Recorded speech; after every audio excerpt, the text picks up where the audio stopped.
Welcome back, MTG Joe here. Today we're going to be doing another deck tech for Phyrexia. All will be one standard. So these are kind of intended to be initial thoughts, kind of brewing around some new cards, things I want to try out in the new set. We are not complaining. We are saying we are breaking the meta. We're not claiming that this is the best deck in the format day one. Really, this is just kind of ideas of what we want to maybe perhaps build around and kind of go from there. So preface aside, this is likely not the most optimized, but it's a starting shot. And this particular deck is a Dimir blue-black, almost creatureless control deck, and it is winning through poison counters through toxic abilities. So there's a number of instants and sorceries that have the added addition of poison counters via toxic that applies. And then if your opponent has 3 or more poison counters, there's the corrupted ability that allows us to get added bonus to the deck. So what we're trying to do with the deck is control the opponent's board. So we have a lot of removal. We'll kind of go through what we're looking at here. So I've cut down to start with. We want a 1-mana removal spell, deal with the early threats, Athalia, stuff like that. We have a new card of Anoint the Affliction, 2 mana. So it kind of continuing with the chain of 2 mana black-based removal spells with slight downsides in certain ways. So think of like Go for the Throat, they can't target artifacts, Infernal Grasp deals you damage. This one here is a 2 mana exile target creature if it has mana value 3 or less. So the exile is an additional bonus clause, but we have the restriction of 3 or less. But on the early turns, it can deal with that no problem, the creatures that come out. And then we have the corrupted ability that allows us to exile any creature if your opponent has 3 or more poison counters. So a nice little 3 of there that I want to try out. It's really going to depend on what the meta looks like. This, Go for the Throat, Infernal Grasp, really dictating what you want to play. We then have Prolong the Phyrexia. The words that are not easy to pronounce. This is basically just a 2 mana cycle that allows us to put a poison counter on our opponent. So just ways to get that poison counter going. We're also going to be, once we get poison counters on, there's a number of ways we can proliferate with this deck. And proliferate is a mechanic that allows us to choose any type of counter and add an additional type. So whether it be Planeswalkers, poison counters, -1/1 counters, +1/1 counters, whatever it may be. We have then Experimental Augury. This is a way, again, to allow us to proliferate. So this is basically anticipate, look at the top 3 cards, put 1 in your hand, rest in your library, at the bottom of your library, and then we get to proliferate. So another way, once we get the counters on there, for us to start adding more. So really what you want to do is get the initial poison counter, then proliferate and kind of get them from there. The only creature in the deck is Voidwing Hybrid. So it's a Dimir blue-black 2/1 flying toxic. So when it deals combat damage, they can get poison counters. So this is a recurable way to put poison counters. And then notably, when it's in our graveyard, if we proliferate, we can return it from the graveyard to our hand. So even if it dies, it just keeps coming back. So we could block with it, proliferate, get a lot of value. Plays really nice with the Vraska, which we'll get to, which allows us to proliferate on demand every turn. So we just get a creature every turn that gets some value, block, and kind of go from there. We then have Bring the Ending, making up words again. But it's basically 2 mana counter target spell unless it's controller pays 2. So early game, you kind of get them for the pay 2. And then late game, if they're corrupted with 3 or more poison counters, it's just a hard counter for 2 mana.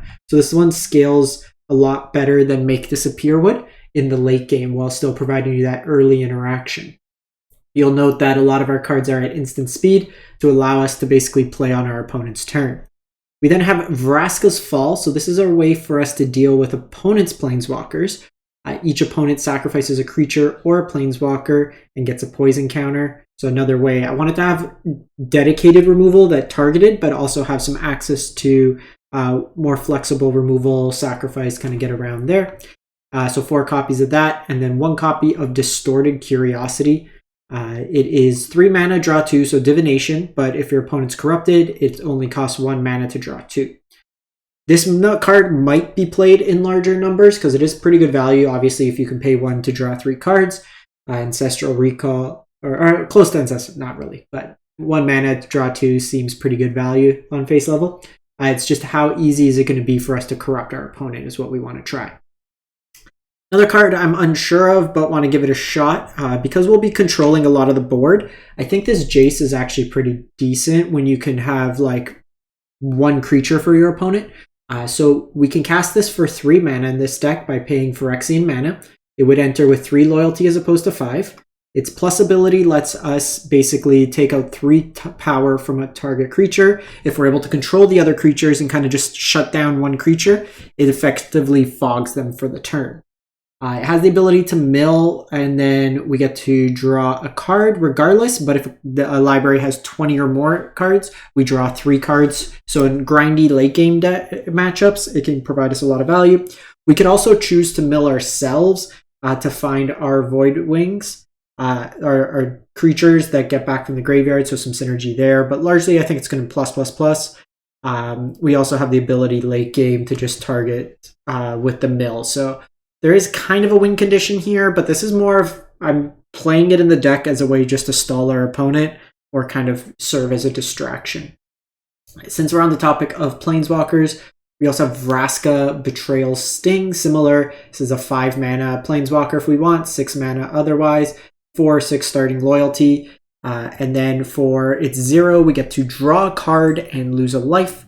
And then we proliferate. So again, just a way for us to get some card advantage in the deck while also proliferating and getting our creature back from the graveyard, and then just putting more poison counters. You can basically Oko a creature, turn anything instead of food into a treasure artifact. So this deals with like Shieldrids, any of the big tough creatures.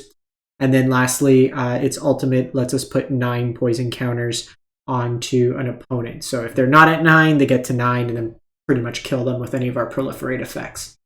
And then the last card in the deck I'm playing is Gix Command. So you could play Invoke Despair here, but the thought, at least what I was approaching, and it might be right to split some numbers of these, I wanted a sweeper in the deck. This deals well with like the Soldiers decks, Low to the Ground aggro decks. Again, this is going to be meta dependent. I'm kind of basing this card off of what I'm currently seeing in Best of 1 standard at least, which is like mono red, Soldiers, a lot of creature-based aggro decks. So this lets you kind of sweep or force them to sack their highest power, or it could return the Void Wings.